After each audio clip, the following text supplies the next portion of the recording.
Qu'est-ce que c'est qu'un culte? Qu'est-ce que c'est qu'un culte d'adoration? Le culte des ancêtres, le culte des esprits, le culte des morts. Que dit Lombok Bassa par rapport à tout ceci? Voilà aujourd'hui l'objet de notre quête. Un culte est un ensemble de pratiques réglées pour rendre hommage à quelqu'un ou à un Dieu, c'est-à-dire pour lui témoigner, n'est-ce pas, du respect, de l'admiration ou bien de la reconnaissance. Quand on parle de pratiques réglées, c'est-à-dire qui se font régulièrement à des moments bien fixés. Et quand ce culte est motivé par un amour passionné à la personne ou à ce Dieu, on parle alors de culte d'adoration. Alors, quels sont les éléments de culte qu'on trouve? Nous avons par exemple le chant et la musique, par exemple la lecture de textes sacrés, nous avons la prédication, nous avons des pèlerinages, nous avons des processions et beaucoup d'autres choses. Alors, comme exemple de culte dans le christianisme, par exemple, il faut aller tous les dimanches à l'église, en assemblée, pour prier, pour adorer Dieu. Et même lors de ce regroupement, il y a un certain nombre de choses, toute une liturgie, des rituels bien définis qu'il faut suivre. Et nous avons aussi des moments tels que à chaque 25 décembre, il faut, n'est-ce pas, célébrer la naissance du Christ. À chaque Pâques, il faut célébrer la résurrection de Christ. Il y a, n'est-ce pas, des moments bien définis pour la prière, il y a des moments bien définis pour l'adoration. Et tout cela doit être respecté. Voilà en quelque sorte un exemple de culte.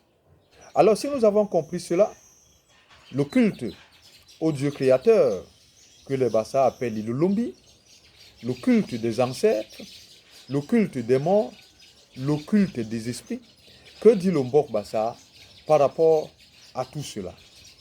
Par rapport au culte à Ilulumbi, le Dieu créateur, nous avons dit dans l'un de nos enseignements qu'il n'y a pas de culte par rapport à Dieu, que ce soit un culte simple, que ce soit un culte d'adoration. Pourquoi? Parce que le Bassa a considéré que Dieu est tellement grand qu'il ne le voit pas en train de s'occuper de ses problèmes quotidiens. Parce qu'il a trouvé que Dieu a beaucoup à faire pour gérer, n'est-ce pas, toute la création. Que Ilulumbi, le créateur, ne pouvait intervenir que quand il s'agissait des événements concernant tout le peuple. Mais ce que nous devons souligner, qui est très important, c'est que le Bassa ne peut rien faire sans faire appel à Dieu, sans invoquer Dieu. Le Bassa, d'une certaine manière, rend hommage à Dieu, a de l'admiration, du respect et de la reconnaissance pour Dieu, mais il ne le manifeste pas à travers un culte. Ça veut dire pas des pratiques réglées qu'on doit faire régulièrement. Ceci se fait le plus simplement possible. Qu'en est-il du culte des ancêtres?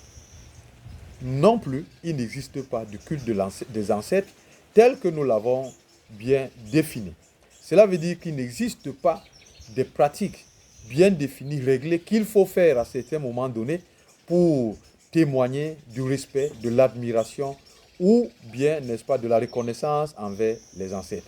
Mais il faut souligner que tout ce que le Bassa fait, après avoir invoqué Ilulumbi, il invoque les ancêtres parce que Lombok Bassa nous enseigne qu'ils peuvent nous aider dans la mesure de leurs possibilités là où ils sont. Mais pas comme j'entends souvent certaines personnes, n'est-ce pas, le dire, je dirais même blaguer. Non, parce que le Bassa sait qu'ils peuvent agir dans une certaine mesure, qu'il les invoque ou les prend à témoin à chaque fois. Mais ça se fait aussi comme dans le cas de l'Ilulumbi, le plus simplement possible. Si je prends par exemple le rite de la donation du nom que nous appelons le Yaman, le Bassa appelle Ilulumbi et les ancêtres pour accompagner le nouveau-né durant toute sa vie. Ceci est fait de manière n'est-ce pas, la plus simple.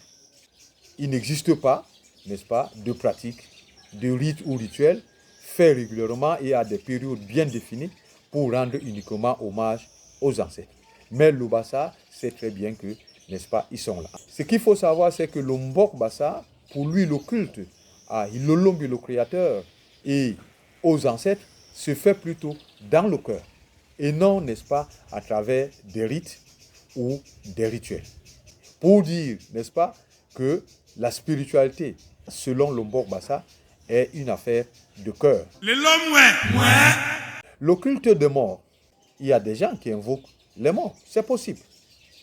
Mais ce que nous devons savoir est que cela est strictement interdit par le Mbok Bassa. Le Mbok Bassa n'autorise pas le culte des morts. Pourquoi?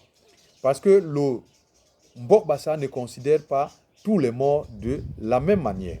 C'est la raison pour laquelle nous avons pris la peine d'expliquer la notion, par exemple, d'ancêtre dans un de nos enseignements. Tous ceux qui sont morts ne sont pas considérés comme des ancêtres qu'on peut invoquer ou prendre à témoin. Les ancêtres, c'est ceux qui ont vécu selon Ilolombi, selon les lois qu'il a mises en place, qui les ont respectées, comme nous disons souvent, qui ont vécu dans le bien. C'est ceux-là qui sont ceux des ancêtres qu'on peut invoquer.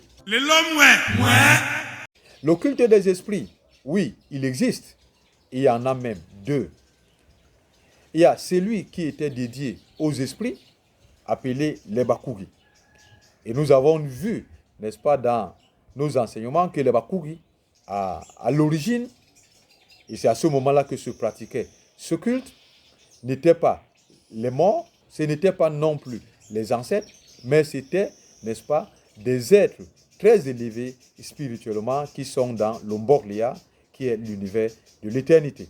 C'est à eux, n'est-ce pas, qu'on rendrait ce culte.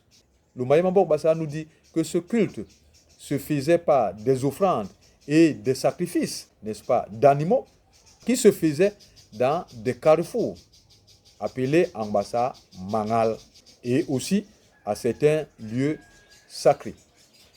Mais le Mayema Mbok Bassa nous enseigne qu'il y avait la possibilité de faire ces offrandes une fois pour toutes.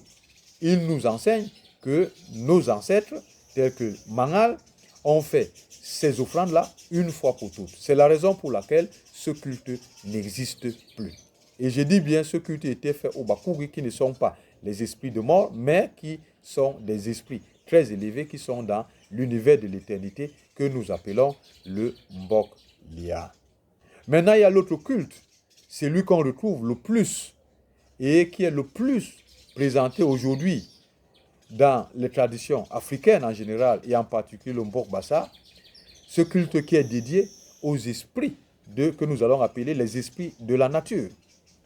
Et ce culte-là est strictement interdit par le Mbok Bassa pour la simple raison qu'il y a un prix à payer qui est très très fort. Car ces esprits ne travaillent pas pour rien, ne donnent pas pour rien, et c'est eux qui choisissent quand et comment ils se payent. La raison pour laquelle c'est un danger de les invoquer pour leur demander un certain nombre de choses. Et parlant des esprits, eux, il faut des rites et des rituels à faire régulièrement pour s'assurer du contact avec eux, de liens ou des pactes qu'on a signés. Et nous savons très bien que ces rites et ces rituels doivent être respectés sous peine, n'est-ce pas, de subir un certain nombre de désagréments, de menaces, voire même de mort de la part de ces esprits. Il en est de même pour ceux qui font, n'est-ce pas, le culte des morts, ça veut dire qu'ils invoquent les morts régulièrement, qu'ils arrivent, qu'ils soient soumis à un certain nombre de rites et de rituels très bien définis, qu'ils doivent respecter sous peine, n'est-ce pas, d'être frappés. Et c'est pour cela que nous allons terminer par là, pour dire que les cultes les plus prolifiques, les plus pratiqués et même présentés le plus aujourd'hui comme culte des ancêtres sont les cultes dédiés aux esprits et aux morts. Ilolombi, Akonde, Térabis Bobasona.